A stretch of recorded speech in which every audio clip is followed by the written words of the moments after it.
Action. I'm Cher, and I'm an actress slash stand-up comic slash jewelry designer. And I guess we're going to talk about dreams,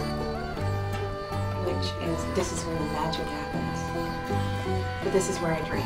And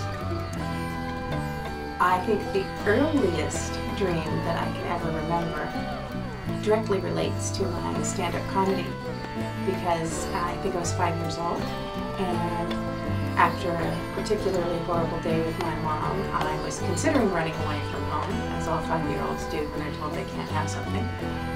And I decided I would sleep on it, figure out my plan, and when I had a dream that night, I dreamt that I was in this faraway land, that I had run away from home. I was in this faraway land, and everything was oversized and marshmallow-like, sort of like a Peter Max cartoon or Yellow Submarine or something like that. So while wandering through this giant wonderland of marshmallow-like things, I realized that my suitcase had nothing in it. So I had to return home. And when I did, I was confronted by my mother, who I promptly hit in the face with a pie. So I don't know if I was thinking about comedy even back then, but I woke myself up laughing, and after that felt that I didn't have the need to run away from home anymore, made up with my mom. But I have always been able to use the things that I dream about, either in my comedy or in my acting, or they haven't been used in jewelry design yet, but I'm sure that could happen as well. So it is only thanks to dreaming that you were not an orphan runaway. Absolutely. Your life would have been completely different. Who knows what could have happened had I not hit my mother in the face with that pie. I also sleep with the television on now. I've done so for many years. So whatever I am dreaming directly picks up what's on the television. So it's often very amusing to me, and I'll use it for topical humor, because there'll be something on CNN in the middle of the night which it becomes very out of context in my dream. So I remember very vividly the night that our soldiers found Saddam Hussein in a spider hole in Iraq. And that same night, there was also something about Martha Stewart. So in the morning I woke up absolutely sure that Martha Stewart had discovered Saddam Hussein in a spider hole. Very interesting. They don't have commercials on CNN, do they?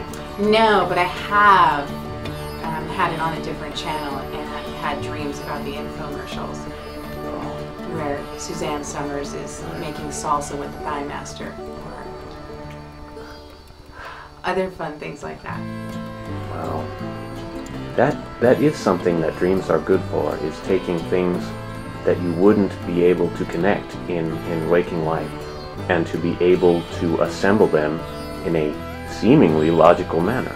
Absolutely, and a lot of people think that your dreams are where you work out your problems. And my dreams are pretty much where I create problems where there are none. Or at least create situations where there are none. I also dream in color, which a lot of people don't. Dream vividly in color.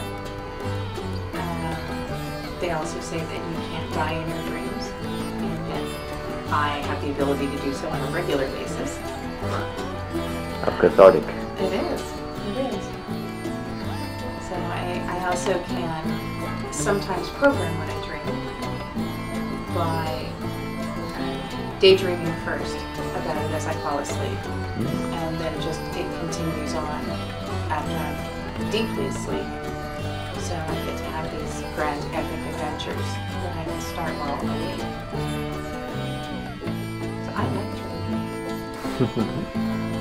Excellent, excellent. Yeah. That's the center. Okay. Oh, yes. Do you think that animals dream? I know that animals dream, absolutely. I have 2 dogs and 2 cats. I've watched them all dream. dogs are funny when they dream, because when they dream, they move their paws as if they're running, or they'll cry in their sleep, or their ears will twitch. But I'm absolutely 100% positive that animals dream.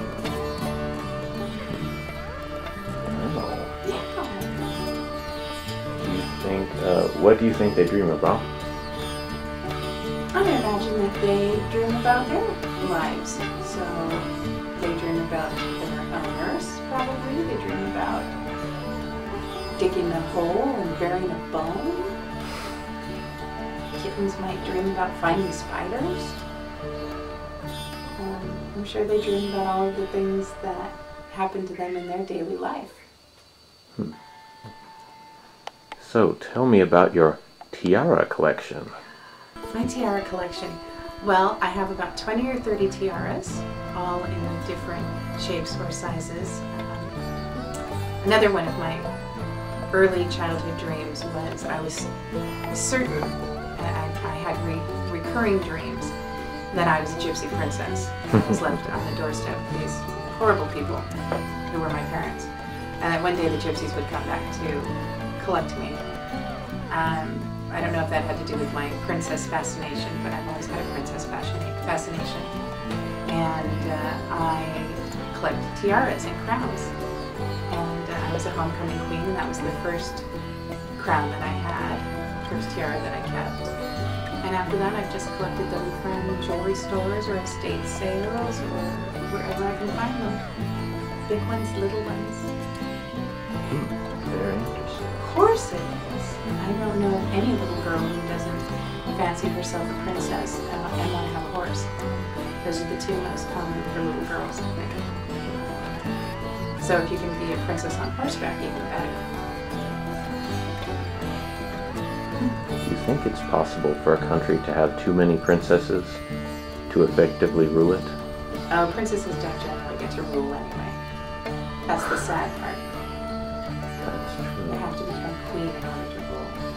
And that takes most of the fun out of it. I didn't think about that. There's too much responsibility in being a queen. It's true. Princesses just get to be pretty. Princess is much more of a popular fantasy than being a queen.